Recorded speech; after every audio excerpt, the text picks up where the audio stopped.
നമസ്കാരം. 400 സീറ്റുകൾ എന്ന ലക്ഷ്യം നേടിയെടുക്കുന്നതിനുള്ള തീവ്ര പരിശീലനത്തിലാണ് BJP ഇപ്പോൾ. അതിനായി കരുത്തനായ നേതാക്കളെ തിരഞ്ഞെടുക്കുകയും സ്ഥാനാർത്ഥിയായി പ്രഖ്യാപിക്കുകയും ചെയ്തു. കോൺഗ്രസ് സ്ഥാനാർത്ഥികളുടെ പിന്മാറ്റവും BJPയിൽ ചേരുന്നതും ലക്ഷ്യസ്ഥാനത്തേക്ക് BJPയെ അടുപ്പിക്കുകയാണ്. മധ്യപ്രദേശിൽ ശക്തമായ പോരാട്ടത്തിനായി ജനങ്ങളുടെ പ്രിയപ്പെട്ട മാമാജിയെ പോർക്കളത്തിൽ ഇറക്കിയിരിക്കുകയാണ് BJP. മധ്യപ്രദേശിൽ ഏറ്റവും കൂടുതൽ കാലം സേവനമനുഷ്ഠിച്ച മുഖ്യമന്ത്രിയും സംസ്ഥാനത്തെ ഏറ്റവും ജനപ്രിയനായ രാഷ്ട്രീയ നേതാവുമായ ശിവരാജ് സിംഗ് ചൗഹാനാണ് വിദിശ മണ്ഡലത്തിൽ മത്സരിക്കുന്നത്. ചൗഹാനെ ഇതിനു മുൻപ് 5 തവണ പാർലമെന്റിലേക്ക് അയച്ച മണ്ഡലമാണ് വിദിശ. മധ്യപ്രദേശിലെ 29 ലോക്സഭാ മണ്ഡലങ്ങളിൽ സുപ്രധാനമായ മണ്ഡലവും BJPയുടെ ശക്തി കേന്ദ്രവുമാണിത്. ഒരിക്കൽ കൂടി ലോക്സഭാ തെരഞ്ഞെടുപ്പിൽ അംഗം കുറിക്കാൻ ചൗഹാൻ ഇറങ്ങുമ്പോൾ BJP പ്രതീക്ഷിക്കുന്ന 400 സീറ്റുകളിലൊന്ന് അവിടെ ഉറപ്പായി കഴിഞ്ഞിരിക്കുകയാണ്. മാമാജി എന്ന് ജനങ്ങൾ വിശേഷിപ്പിക്കുന്ന ശിവരാജ് സിംഗ് ചൗഹാൻ മത്സരത്തിനായി ഇറങ്ങുമ്പോൾ അവിടെ എതിരാളികളുടെ പരാജയം ഉറപ്പായി കഴിഞ്ഞു.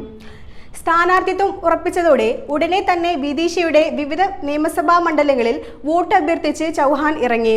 മാമാജിയുടെ വാഹനമെത്തി പുറത്തിറങ്ങിയപ്പോൾ അദ്ദേഹത്തിനരികിലേക്ക് കുട്ടികളടക്കം നിരവധി ജനങ്ങളാണ് ഓടിയെത്തിയത്. മുൻ പ്രധാനമന്ത്രി അടൽ ബിഹാരി വാജ്പേയിയും സുഷമ സ്വരാജും തെരഞ്ഞെടുക്കപ്പെട്ട മണ്ഡലമാണിത്. 5 ലക്ഷത്തിൽ പരം വോട്ടുകൾക്കായിരുന്നു കഴിഞ്ഞ തവണ BJPയുടെ രമാകാന്ത് ഭാർഗവ് വിജയിച്ചത്. കോൺഗ്രസിന്റെ ശൈലേന്ദ്ര പട്ടേലിലായിരുന്നു അന്ന് രണ്ടാമതെത്തിയത്.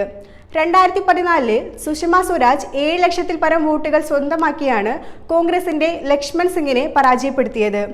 2009 14 വിദേശയുടെ ഭൂരിഭാഗം വോട്ടുകളും സ്വന്തമാക്കി അത്യുജ്വല വിജയമായിരുന്നു സുഷമ സ്വരാജ് കാഴ്ചവെച്ചത്. ഇത്തവണ പോരാട്ടത്തിനായി വിദിശയൊരുങ്ങുമ്പോൾ കോൺഗ്രസ് ഉയർത്തിക്കാട്ടുന്നത് പ്രതാപ് ബാനു ശർമ്മയെയാണ്. എന്നാൽ 1991 മുതൽ 5 തവണ ചൗഹാനെ അനുഗ്രഹിച്ച വിദിശയിൽ ജനങ്ങളുടെ പ്രിയപ്പെട്ട മാമാജി സ്ഥാനാർത്ഥിയാകുമ്പോൾ മറികടന്ന് വിജയിക്കാൻ പ്രതാപ് ബാനുവിന് കഴിയാതെ വരും.